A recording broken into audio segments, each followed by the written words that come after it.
I'm Mark Dresner, and welcome to Inside ePharma, a special interview series featuring experts and thought leaders at the forefront of digital marketing and media in the pharmaceutical industry. Inside ePharma is brought to you by the 12th Annual ePharma Summit, taking place March 4th through 6th in New York City. Our guest today is Craig DeLarge. He is the U.S. leader of multi-channel marketing at Merck. Craig, thank you for joining us. Thank you. Thanks for having me. Let's start out with a little bit about the current population and audience. Over the last couple of years, people have become much savvier, both technologically and in terms of digital citizenship, if you will. What does this mean to us as pharmaceutical marketers? Yes, that's a good question. It seems to me that there are at least three things that we've got to continue to work on as pharma marketers. The first is making sure that we keep up from the standpoint of making our information available in those channels that our customers are migrating to. As they change, we need to continue to work at changing with them. The other is working to reform our content and our various offerings so that they maintain their relevance in the face of the changes that customers are going through in terms of their health journey. And then the third thing I would say is rethinking how we as companies organize ourselves, execute, plan, produce, and deliver this relevant content in relevant contexts and channels in order to continually add value to our customers, again, as they change. And this is our customers, whether we're talking about patients or caregivers or healthcare professionals, whether they're mid-level or prescribers or payers for that matter. If we looked at marketing, healthcare outcomes, customer service, and we were to pretend that they are absolutely mutually exclusive concepts, which of the three, in your opinion, will be most crucial to ePharma success moving forward? Yeah, so it seems to me that hands down there is going to be outcomes. The reason for this is because outcomes are really the ends that all of our marketing and customer service should be serving anyway, though we understand it needs to do so profitably.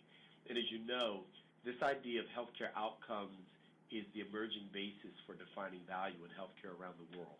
So that really is the thing that we all have to be working to get, is outcomes. So then, Craig, if you were to pull out, let's say, your crystal ball, and would you be able to compare and contrast for us the ePharma landscape today and a year or two down the road? What will be different then? Yeah, so I would say that we as pharma companies will have to become savvier in our emarketing, and it will need to be driven by external customer and competitive pressures that we're all experiencing to varying degrees. Digital, social, mobile, point of care, multi-channel CRM will be relatively more of a household term for us. It's already becoming. I hope that social media will be more anchored in the customer care center than in the promotional mix than has been the case up to this point. I know that we'll continue to experiment with new organizational structures, processes, and practices that will get us closer and closer to a customer-first approach to marketing versus the current status quo, which is more product-first or product-oriented.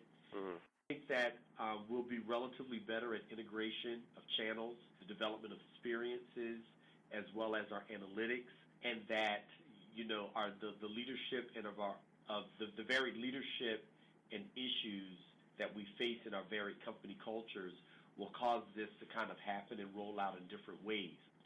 Though we'll be making progress in these different areas, I think we'll still be complaining and bemoaning the fact that we as an industry move too slow, the FDA doesn't give us enough guidance, our cultures are too resistant to change, but at the same time, we'll still be making progress.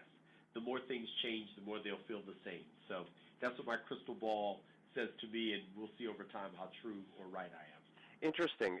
At the risk of introducing some redundancy here, you touched on a couple things that I'd like to go into here, and that is, where are pharmaceutical marketers falling short in digital or new, air quotes, media, if you like? What don't we get, and what will it take to get it, and why? Yes, I'll work at answering that in two parts. So first off, I would say that we're falling short in terms of our product versus customer orientation when it comes to marketing, and I know that this needs balancing. The other is that it seems to me that we have a misguided loyalty to our functional silos versus customer processes. and that we'll need to continue to think and work as well horizontally versus our more traditional vertical ways of working. I think that we're under-investing in savvy non-Salesforce analytics and customer intelligence capabilities, and we've got a lot to learn from other industries in this regard. I also think that we have misbalanced content portfolios which underemphasize relevant non-branded content as a contributor to customer trust and value and brand profitability. What I think it'll take for us to get it is patient, persistent business leadership in our companies in the healthcare ecosystem, which many of us which are coming to this conference are part of that group of leaders. It'll take increasing persistent pressure of our customers' demands on us as well as competitive innovation that will push us to be more strategically and operationally responsive. And I think that as these things continue, you'll find that as we've done in the past, we'll do in the future, although not as fast as we would like to see. We'll start to get it, and we'll continue to build and contribute value to the healthcare ecosystem. Excellent, excellent. Craig, you've given us some outstanding insight here and things to think about, and I think you've pointed out a lot to look forward to. So I want to thank you very much for sharing your time with us today. Thanks a lot for the privilege, and I look forward to seeing everybody at the conference. Excellent. And that concludes this episode of Inside ePharma. If you're interested in hearing more from Craig DeLarge, he will be delivering a presentation on next-generation content and its promise for improved health outcomes at the 12th Annual ePharma Summit taking place March 4th through 6th in New York City. For more information or to register, please visit ePharmaSummit.com. Until next time, I'm Mark Dresner. Thanks for tuning in.